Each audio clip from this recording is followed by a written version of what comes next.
Saturday morning. Lots to talk about. It is cold front day today. We did start off the morning with quite a few trouble spots. Visibility reduced down to a quarter of a mile or less.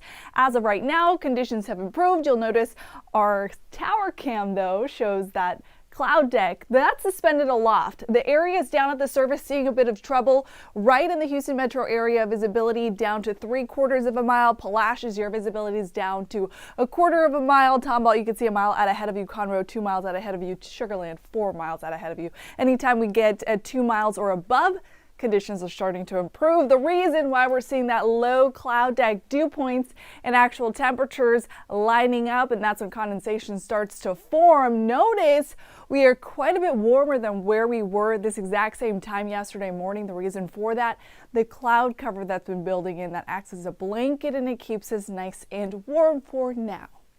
This is about as warm as we're going to get. We're going to see those temperatures climb ever so slightly for the next hour or so. And then once that front passes through, the rest of the day we will be cooling off. Also, enjoy the current conditions when it comes to wind. Wind speeds right now nice and calm. That will not be the weather story as we push through the day. In fact, more than the moisture, I'm concerned with the wind for today because it is not only going to be bitterly cold with the front pushing through, but that wind is going to give us a nice wind chill value to worry about. You can see the front pushing through, bringing shower activity to the north and to our northeast. We're seeing some pop-up showers right ahead of the front right now, just a couple of isolated cells near Cypress, pushing towards spring. And otherwise, Katie's seeing maybe a light sprinkle this morning, otherwise wrapping up. The moisture is going to be pretty starved. Just a couple of spots seeing a shower, a rumble of thunder possible there. But look at the front in our models showing not a lot of moisture associated with it. In fact, the big talker, like I mentioned, is going to be the drop in temperature. So usually we hit our high right around 3-4 o'clock in the afternoon. That's where we're going to start to see those temperatures shaving off about 10 degrees as we start to see that cool air from the north flowing in. Pay attention to those wind particles too. They really start to pick up speed behind the front, and we're going to feel a strong breeze throughout the duration of the day. All right, let's talk about moisture, what the models are showing. Trace amounts for most spots. We have a 30% chance to see that wet weather. That means 30% of the viewing area is going to see that shower activity. The rest of us gonna see some mist, a little drizzle, definitely a cloudy and very breezy day with this front. But for the most part, everybody's staying under a quarter of a mile of rain, just a couple tenths of an inch for the areas that do see the rain, a couple hundredths, so trace amounts for other spots.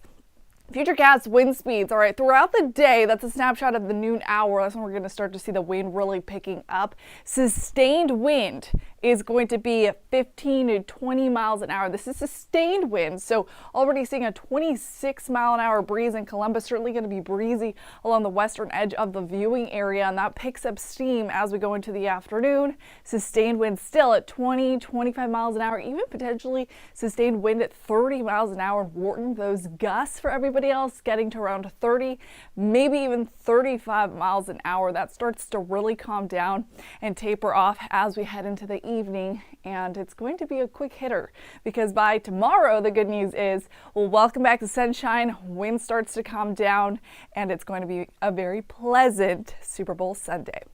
In terms of wind speeds, who's going to get hit the hardest? Our coastline. In fact, areas a little bit further inland there, we're going to see gusts at 40 miles an hour, and that wraps up at 6 o'clock. But right along the island, that advisory lasts until midnight. So gusts are expected to get up to 40 miles an hour until the midnight hour. And then we'll start to see things finally settle down. So this afternoon, we're going to stay cool and windy. Those gusts getting up to 35 miles an hour potentially. Most of us feeling gusts at 30 miles an hour. And that's going to make the actual temperatures feel about 10 degrees cooler than they actually are. So 44 degrees at 7 o'clock, that really feels like 34 degrees. What's going to be the big trend for today? It's going to be cloudy, pretty dreary day, although not a lot of moisture, so you won't have to cancel any plans in that regard. But if you have any plans, they're going to be unpleasant with that wind kicking in.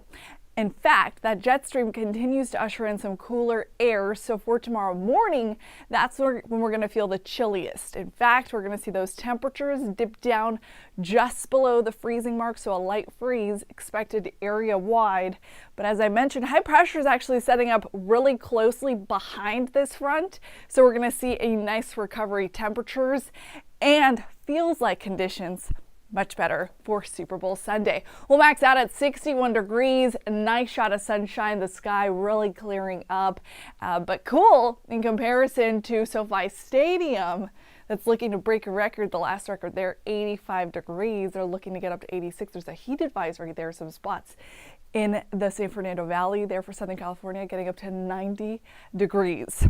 7-day forecast shows an upward trajectory in temperatures yet again. So think of this cold front as a sort of reset button. We've been climbing into the low 70s this week. Now we're pushing reset, starting off again chilly and then building our way up. Notice 45 degrees. We're going to hit our high for today in the morning. So we'll hit the high in the mid to upper 50s area wide. As we progress through the afternoon, we're going to be in the 40s. So that's why I put the 45 there. 61 as we get into Sunday. So most of the day spent in the 50s. We'll max out in the low 60s and then kicking it back up into the low 70s. We're watching for Thursday to be the next front that gives us showers and thunder showers. That looks to be a more potent system. The one for today is going to be a little lackluster in terms of the moisture and the coverage area of who sees that moisture. But yes, we'll be seeing a couple of spotty showers. Can't rule out an isolated thunderstorm here and there, but for the most part, as we get into the afternoon and certainly into the evening, that starts to wrap up and we just have to worry about the wind for today. So bottom line, it's going to be breezy. It's going to feel much cooler for today, but conditions are improving, especially by Valentine's Day Monday.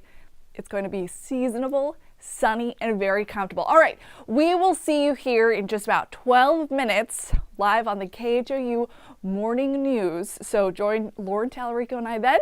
We'll have a live look at radar, show you where the rain is now, where it's going to be next. We'll see you in just a little bit.